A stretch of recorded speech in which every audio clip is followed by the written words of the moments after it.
जय हिंद दोस्तों, स्वागत है आप सभी का आपके अपने चैनल सिलेक्शन मेंटर पे। कई दिनों से क्लास नहीं आ रही थी, कुछ समस्याएं थी, इस वजह से क्लास नहीं आ पा रही थी। लेकिन अब आप लोगों को रोज़ शाम को 6 बजे जो है वो क्लास रेगुलर मिलती रहेगी। ठीक है, तो आप लोग शाम को 6 बजे बिल्कुल आप लोग तैयार रहिएगा। आपसे एक बार निवेदन है कि वीडियो को आप लोग शेयर कर दीजिएगा, और जो लोग भी अभी तक चैनल को सब्सक्राइब नहीं किए हैं वो सभी लोग चैनल को सब्सक्राइब कर लीजिएगा। दूसरी चीज़ ये है कि मैं जो है आप लोगों को अभी तक अगस्त माह तक का करंट अफेयर्स जो था जनवरी 2022 से अगस्त 2022 तक का करंट मैं करा चुका हूँ। आज से मैंने सीरीज़ शुरू की है सितंबर माह से। ठीक है, अब सितंबर माह से लेकर दिसंबर माह तक, ठीक है, सितंबर माह से लेकर दिसंबर माह तक का मैं आप लोगों को करंट अफेयर्स करा दूंगा। इसमें क्या होगा कि जिनका भी एसएससी जीडी का एग्ज़ाम है तो उनके लिए बहुत हेल्पफुल होगा, क्योंकि वहाँ जनवरी से लेकर दिसंबर तक का करंट अफेयर्स जो है वो आप लोगों से पूछा जाएगा। तो आप लोग जो है जितने भी एसएससी जीडी वाले हैं वो ये करंट अफेयर्स आप लोग बिल्कुल तैयार कर लीजिएगा, या जिनका पेपर इलाहाबाद हाई कोर्ट का है उनके लिए भी ये करंट अफेयर्स बहुत ज़्यादा इम्पॉर्टेंट और मायने रखेगा। तो जो भी आप लोगों के लिए प्रीवियस क्लास पड़ी हुई हैं, लंबी लंबी क्लासेस नहीं है, छोटी छोटी क्लासेस हैं, यही वीडियो मैं आपको बहुत लंबी बना के करा सकता हूँ, क्योंकि देखो क्वेश्चन उतने ही हैं, आपसे डायरेक्ट फैक्चुअल नॉलेज पूछेगा। ये तो है नहीं कि आपको पूरा यूपीएससी का मेंस लिखना है, तो इसलिए कम समय में ज़्यादा पढ़ सकते हैं आप लोग। तो इसके लिए आप लोग हमारे चैनल पर विजिट कर सकते हैं और कंटेंट आप लोग देख सकते हैं। बाकी अगर आप लोग तैयार हैं तो फिर हम लोग क्लास जो है उसको शुरू करते हैं। एक बार आपसे फिर निवेदन है कि वीडियो को शेयर कर दीजिएगा और चैनल को सब्सक्राइब कर लीजिएगा। शुरू करते हैं आज का हम अपना पहला प्रश्न। पहला प्रश्न है कि वित्त मंत्री निर्मला सीतारमण ने कला, विज्ञान, दर्शन आदि से संबंधित शिक्षा को ऑनलाइन उपलब्ध कराने के लिए एक ई लर्निंग प्लेटफॉर्म लॉन्च किया है। इसका नाम है भारत विद्या, विद्या जीवन, शिक्षा जीवन, जीवन शिक्षा। मतलब वित्त मंत्री निर्मला सीतारमण जी के द्वारा एक कला, विज्ञान और दर्शन आदि से संबंधित शिक्षा को ऑनलाइन उपलब्ध कराने के लिए एक ई लर्निंग प्लेटफॉर्म लॉन्च किया गया है, जिसका नाम है, आप लोग बताइएगा इसका नाम क्या है। और इसको भंडारकर ओरिएंटल रिसर्च इंस्टीट्यूट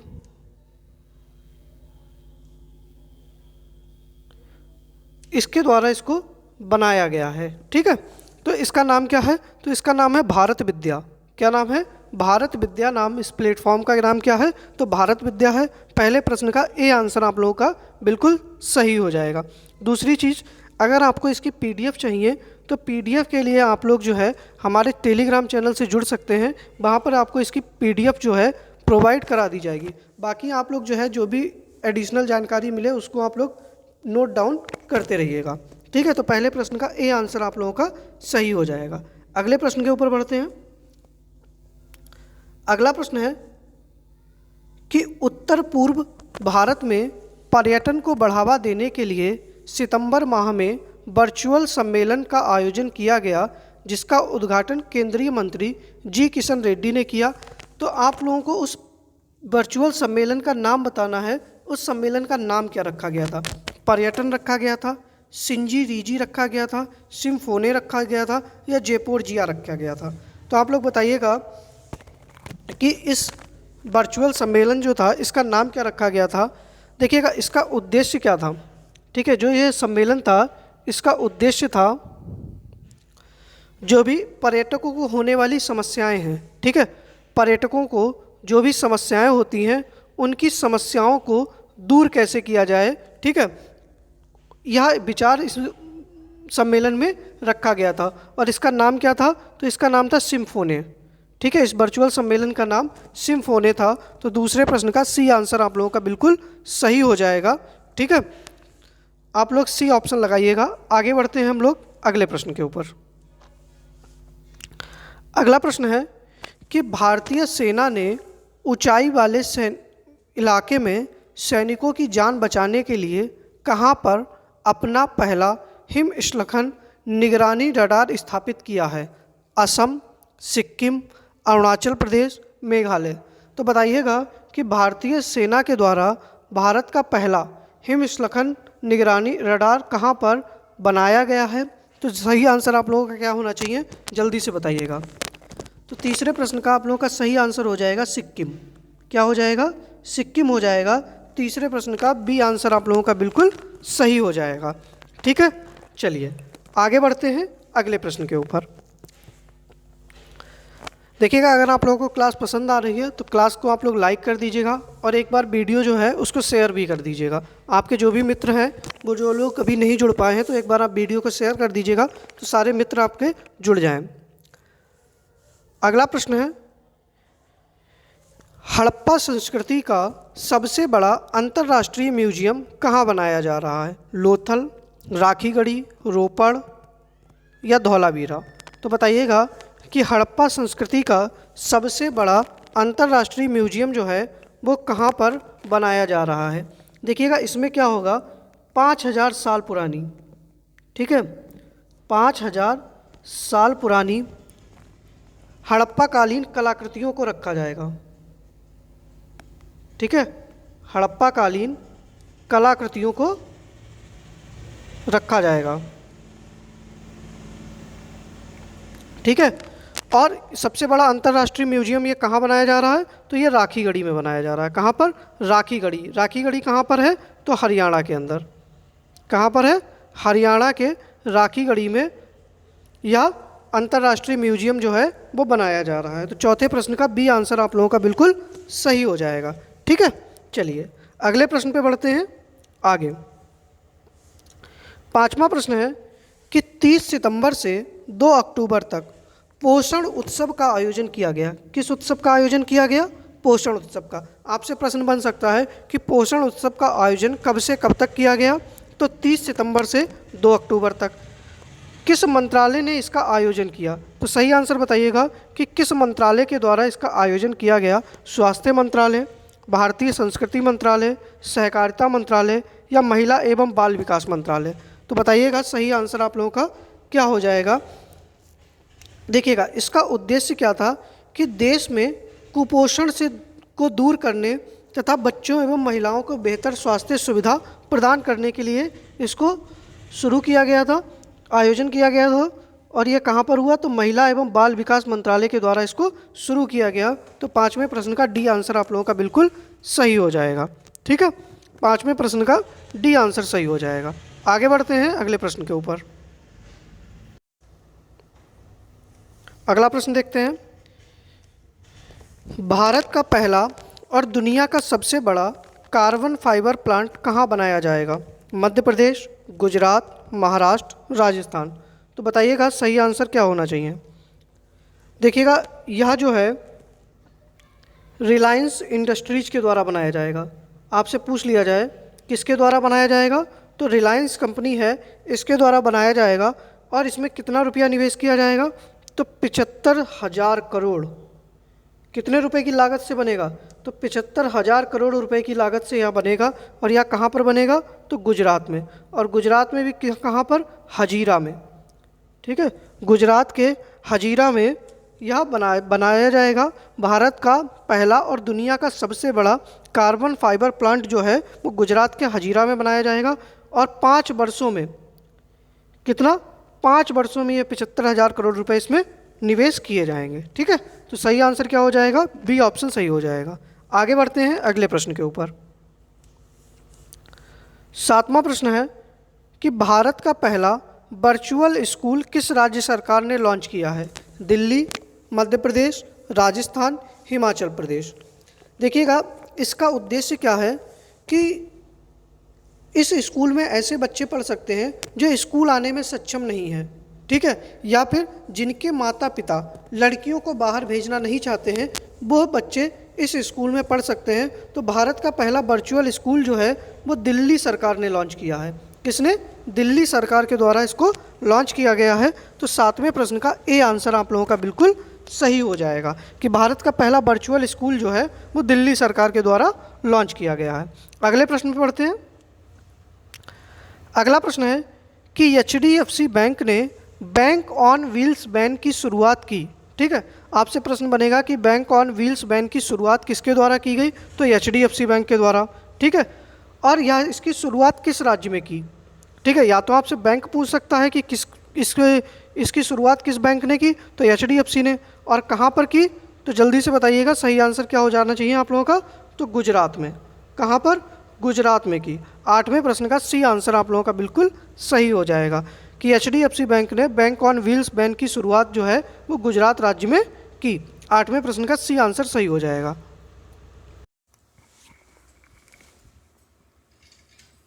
अगला प्रश्न है कि भारत का सबसे बड़ा रबर डैम का उद्घाटन कहाँ किया गया, इंदौर, गया, अहमदाबाद, देहरादून।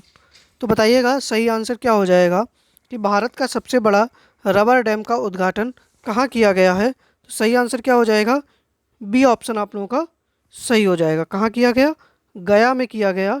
ठीक है, जो बिहार के मुख्यमंत्री हैं नीतीश कुमार, उन्होंने इसका उद्घाटन किया। और यह किस नदी पर बनाया गया है, तो फल्गु नदी पर। कहाँ पर बनाया गया है, फल्गु नदी के ऊपर इसका उद्घाटन किया गया है। ठीक है, चलिए आगे बढ़ते हैं अगले प्रश्न के ऊपर। अगला प्रश्न है, किस राज्य सरकार ने निवासी सुरक्षा और सुरक्षा अधिनियम का ऑनलाइन पोर्टल लॉन्च किया है, मणिपुर, मिजोरम, असम, मेघालय। तो बताइएगा 10वें प्रश्न का सही आंसर क्या होना चाहिए। देखिएगा यह पोर्टल क्या करेगा, जो निवासियों की सुरक्षा हेतु ऑनलाइन डेटा से खुफिया जानकारी एकत्रित करेगा। ठीक है, जो भी खुफिया जानकारी होगी उसको एकत्रित करेगा। और यह किस राज्य सरकार के द्वारा लॉन्च किया गया है, तो मेघालय सरकार के द्वारा। ठीक है, किसके द्वारा, मेघालय सरकार के द्वारा इसको लॉन्च किया गया है। तो 10वें प्रश्न का डी आंसर आप लोगों का बिल्कुल सही हो जाएगा। चलिए आगे बढ़ते हैं, कोशिश करिएगा चारों राज्यों की आप लोग राजधानी अगर लिख पाएँ तो बहुत अच्छा रहेगा। आगे बढ़ते हैं अगले प्रश्न के ऊपर। अगला प्रश्न है कि किस राज्य सरकार ने फिल्म उद्योग को बढ़ावा देने के लिए राज्य की पहली सिनेमा पर्यटन नीति 2022 की शुरुआत की, गुजरात, मध्य प्रदेश, बिहार, झारखंड। तो बताइएगा 11वें प्रश्न का सही आंसर क्या हो जाएगा। देखिएगा इसका उद्देश्य क्या है कि राज्य में निवेश लाना, इंफ्रास्ट्रक्चर का विकास करना और युवाओं के लिए रोजगार के अवसर मुहैया कराना। तो यह किसने शुरुआत की है, तो गुजरात सरकार के द्वारा इसकी शुरुआत की गई है। तो सही आंसर क्या हो जाएगा आपका, ए ऑप्शन सही हो जाएगा कि गुजरात राज्य ने पहली सिनेमा पर्यटन नीति 2022 की शुरुआत की है। चलिए आगे बढ़ते हैं अगले प्रश्न के ऊपर। 12वां प्रश्न।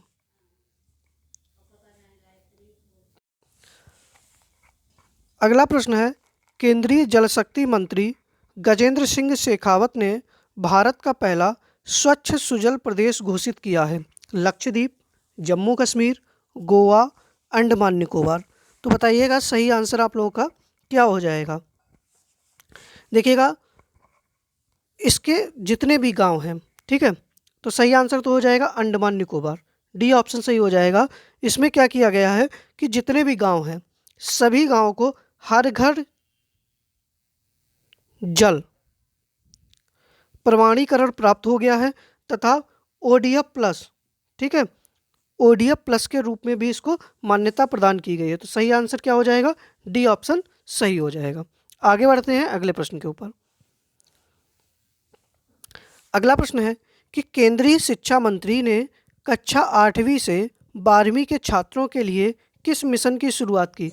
तो सबसे पहले तो आप लोग बताइएगा कि केंद्रीय शिक्षा मंत्री कौन है, ठीक है, बाकी किस मिशन की शुरुआत की है उन्होंने।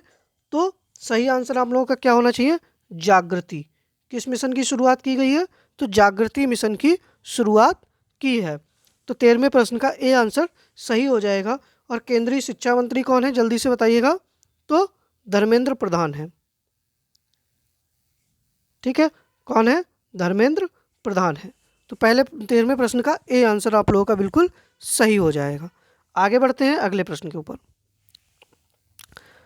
अगला प्रश्न है कि भारत की पहली लिथियम आयन सेल निर्माण फैक्ट्री का उद्घाटन कहाँ किया गया, केरल, तमिलनाडु, कर्नाटक, आंध्र प्रदेश। तो बताइएगा सही आंसर क्या हो जाएगा? देखिएगा, इसका उद्घाटन जो है इलेक्ट्रॉनिक्स एवं सूचना प्रौद्योगिकी राज्य मंत्री राजीव चंद्रशेखर ने किया। ठीक है, और इसका उद्घाटन कहाँ पर किया गया? तो आंध्र प्रदेश में। सही आंसर क्या हो जाएगा? डी ऑप्शन सही हो जाएगा, आंध्र प्रदेश में किया गया। देखिएगा, इसकी संयंत्र की क्षमता कितनी है? 270 मेगावाट। कितनी है?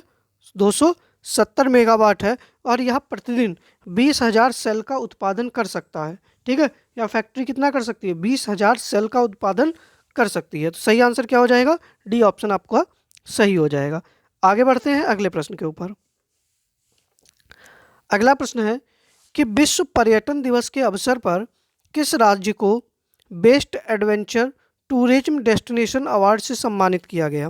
बताइएगा। गुजरात, हिमाचल प्रदेश, उत्तराखंड, गोवा। तो सही आंसर क्या हो जाएगा? जल्दी से बताइएगा, 15वें प्रश्न का सही आंसर क्या होना चाहिए? उत्तराखंड। कौन सा राज्य हो जाएगा? उत्तराखंड राज्य सही हो जाएगा, सी ऑप्शन। तो किस राज्य को बेस्ट एडवेंचर टूरिज्म डेस्टिनेशन का अवार्ड दिया गया? उत्तराखंड। क्योंकि देखो, उत्तराखंड प्राकृतिक सौंदर्य से हमेशा ही अपने पर्यटकों को क्या करता है? आकर्षित करता है। तो 15वें प्रश्न का सी आंसर आप लोगों का बिल्कुल सही हो जाएगा। आगे बढ़ते हैं अगले प्रश्न के ऊपर। अगला प्रश्न है कि प्रधानमंत्री नरेंद्र मोदी ने कहाँ पर भारतीय नौसेना के लिए नए राष्ट्रीय ध्वज का अनावरण किया, जो छत्रपति महाराज शिवाजी की मोहर से प्रेरित है? तो बताइएगा। चेन्नई, कोच्चि, बेंगलुरु, विशाखापत्तनम। तो सही आंसर क्या हो जाएगा? और देखिएगा, जो यह ध्वज बना है ना, नौसेना का नया ध्वज है, इसका नाम क्या रखा गया है? तो इसका नाम रखा गया है निशान।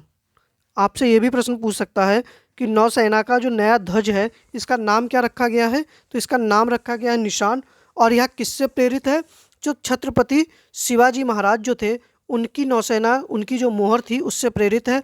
और इसका उद्घाटन प्रधानमंत्री जी ने कहाँ पर किया? तो कोच्चि के अंदर किया। कहाँ? कोच्चि। कोच्चि कहाँ पर है? तो केरल के अंदर है। तो 16वें प्रश्न का बी आंसर आप लोगों का बिल्कुल सही हो जाएगा। ठीक है, चलिए आगे बढ़ते हैं अगले प्रश्न के ऊपर। अगला प्रश्न है कि ब्लू एनर्जी मोटर्स ने भारत का पहला तरल प्राकृतिक गैस ईंधन वाला ग्रीन ट्रक कहाँ लॉन्च किया? मुंबई, हैदराबाद, पुणे, देहरादून। तो बताइएगा, सही आंसर क्या हो जाएगा? और इसका उद्घाटन जो है वो किसने किया? केंद्रीय मंत्री हैं, केंद्रीय सड़क एवं परिवहन मंत्री कौन है? नितिन गडकरी जी ने। ठीक है, नितिन गडकरी जी ने इसका क्या किया? उद्घाटन किया था। और इसका पहला उद्घाटन जो है कहाँ पर लॉन्च किया गया? तो यह पुणे के अंदर लॉन्च किया गया। सही आंसर क्या हो जाएगा? सी ऑप्शन सही हो जाएगा, पुणे के अंदर लॉन्च किया गया। अच्छा, आपसे कंपनी पूछ ली जाए तो कौन सी हो जाएगी? ब्लू एनर्जी मोटर्स ने। ठीक है, तो 17वें प्रश्न का सी आंसर सही है। आगे बढ़ते हैं अगले प्रश्न के ऊपर। चलिए आगे बढ़ते हैं। अगला प्रश्न है कि हाल ही में कौन सा राज्य आदिवासी समुदायों पर उनकी पुरानी परंपराओं के दस्तावेज के लिए ज्ञान कोश, ठीक है, ये है ज्ञान कोश, ठीक है, पूरा ये शब्द ऐसे लिखा है, ज्ञान कोश शुरू करने वाला भारत का पहला राज्य बन गया है? झारखंड, उड़ीसा, छत्तीसगढ़, मध्य प्रदेश। तो बताइएगा, सही आंसर क्या हो जाएगा? और देखिएगा, इसमें क्या है? 62, कितनी? 62 जनजाति जो संप्रदाय हैं, इनका उल्लेख है। कितना? 62 जनजाति संप्रदाय का उल्लेख है। और यह कहाँ पर शुरू किया गया? तो उड़ीसा में शुरू किया गया। 18वें प्रश्न का बी आंसर आप लोगों का बिल्कुल सही हो जाएगा। आगे बढ़ते हैं अगले प्रश्न के ऊपर। अगला प्रश्न है कि हाल ही में प्रधानमंत्री जी ने दुनिया का पहला कंप्रेस्ड नेचुरल गैस टर्मिनल का शिलान्यास कहाँ किया? मतलब जो सीएनजी टर्मिनल है, या कहाँ पर मोदी जी के द्वारा इसका शिलान्यास किया गया? राजस्थान, हरियाणा, गुजरात, भावनगर। और देखिएगा, यह पीपीपी मॉडल पर आधारित होगा। मतलब इसमें क्या होगा? सार्वजनिक और निजी भागीदारी दोनों होगी। और इसकी लागत कितनी होगी? लगभग 4000 करोड़। कितनी होगी? लगभग 4000 करोड़ रुपए लागत है इसकी।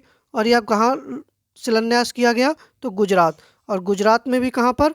गुजरात के भावनगर में। याद रखिएगा, गुजरात के भावनगर में प्रधानमंत्री नरेंद्र मोदी ने दुनिया का पहला सीएनजी टर्मिनल का शिलान्यास किया है। तो सही आंसर सी ऑप्शन आप लोगों का बिल्कुल सही हो जाएगा, गुजरात के भावनगर में किया है। आगे बढ़ते हैं अगले प्रश्न के ऊपर। 20वां प्रश्न है कि 15 एवं 16 सितंबर को, पूरा प्रश्न पढ़ लीजिएगा, 15 एवं 16 सितंबर को कहाँ पर इनसाइट 2022 कॉन्फ्रेंस का आयोजन किया गया? ठीक है, कहाँ पर इनसाइट 2022 कॉन्फ्रेंस का आयोजन किया गया जिसे केंद्रीय मंत्री नितिन गडकरी ने संबोधित किया। और इसका उद्देश्य क्या था? निजी वाहनों के उपयोग में कमी लाने का प्रयास करना तथा इलेक्ट्रिक वाहनों के प्रयोग पर बल देना। ठीक है, तो बताइएगा इनसाइट 2022 कॉन्फ्रेंस का आयोजन कहाँ पर किया गया? सही आंसर आप लोगों का क्या होना चाहिए? नई दिल्ली, महाराष्ट्र, झारखंड, गोवा। तो बताइएगा 20वें प्रश्न का सही आंसर आप लोगों का क्या हो जाएगा? तो सही आंसर हो जाएगा नई दिल्ली। कहाँ पर?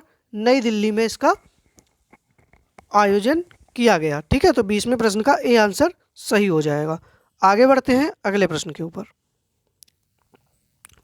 अगला प्रश्न है कि उत्तरी चैनल को पार करने वाले दुनिया के सबसे उम्र दराज तैराक कौन बने हैं? संपत पाल सिंह, एल्विस अजी हजारिका, मेघन राजकुमार, शिव शंकर अय्यर। तो बताइएगा कि उत्तरी चैनल को पार करने वाले दुनिया के सबसे उम्र दराज तैराक कौन बने हैं? सही आंसर आप लोगों का क्या होना चाहिए? जल्दी से बताइएगा। तो कौन हो जाएगा? एल्विस अजी हजारिका। कौन हो जाएंगे? एल्विस अजी हजारिका जो हैं वो उत्तरी चैनल को पार करने वाले दुनिया के सबसे उम्र दराज तैराक बन गए हैं। ठीक है, तो 21वें प्रश्न का बी आंसर आप लोगों का बिल्कुल सही हो जाएगा। आगे बढ़ते हैं अगले प्रश्न के ऊपर। अगला प्रश्न है कि भारत का पहला राष्ट्रीय इलेक्ट्रिक फ्रेट प्लेटफॉर्म जिसका नाम क्या है? ई फास्ट इंडिया, किसने लॉन्च किया है? बताइएगा। इसमें ऑप्शन नहीं है, मैंने विदाउट ऑप्शन ये प्रश्न रखा है, तो बताइएगा सही आंसर क्या होना चाहिए आप लोगों का? भारत का पहला राष्ट्रीय इलेक्ट्रिक फ्रेट प्लेटफॉर्म ई फास्ट इंडिया लॉन्च किया गया है। और इसका उद्देश्य क्या है? भारत में माल विद्युतीकरण में तेजी लाना। क्या उद्देश्य है? भारत में माल विद्युतीकरण में तेजी लाना। और इसको किसने लॉन्च किया है? तो नीति आयोग ने। किसने लॉन्च किया है? नीति आयोग ने लॉन्च किया है। अब आप लोग कमेंट बॉक्स में वीडियो खत्म हो जाने के बाद बताएंगे नीति आयोग की स्थापना कब हुई, इसके वर्तमान सीईओ कौन है, इसके अध्यक्ष कौन है, उपाध्यक्ष कौन है। ठीक है, ये सारी चीज़ें आप लोग नीति आयोग के बारे में बताएंगे और नीति आयोग की फुल फॉर्म भी बताएंगे आप लोग। ये सारी चीज़ें आप लोग कमेंट बॉक्स में जब वीडियो ख़त्म हो जाए उसके बाद में आप लोग कमेंट करिएगा। ठीक है, बाकी मैं सबकी कमेंट चेक करूंगा और कल आप लोगों को बताऊंगा। ये हमारा आज का अंतिम प्रश्न था, सही आंसर आप लोगों का नीति आयोग हो जाएगा। बाकी देखिएगा, सभी से निवेदन है कि जो लोग भी अभी तक चैनल को सब्सक्राइब नहीं किए हैं, आप सभी लोग चैनल को सब्सक्राइब कर लीजिएगा। चैनल हमारा है सिलेक्शन मेंटर। और जो लोग भी हमारे टेलीग्राम चैनल से नहीं जुड़े हैं, लिंक डिस्क्रिप्शन बॉक्स में है, आप लोग टेलीग्राम चैनल से जुड़ सकते हैं। वहाँ पर आपको इस क्लास की PDF जो है विद आंसर प्रोवाइड कर दी जाएगी। तो आपसे एक बार निवेदन है कि आप लोग वहाँ भी जुड़ जाइएगा। बाकी आप लोगों को अब रेगुलर क्लास शाम को 6 बजे मिलती रहेगी, तो आप लोग जुड़ना ना भूलिएगा और वीडियो को शेयर करते रहिएगा और चैनल को सब्सक्राइब कर लीजिएगा। मिलते हैं कल शाम को 6 बजे। धन्यवाद।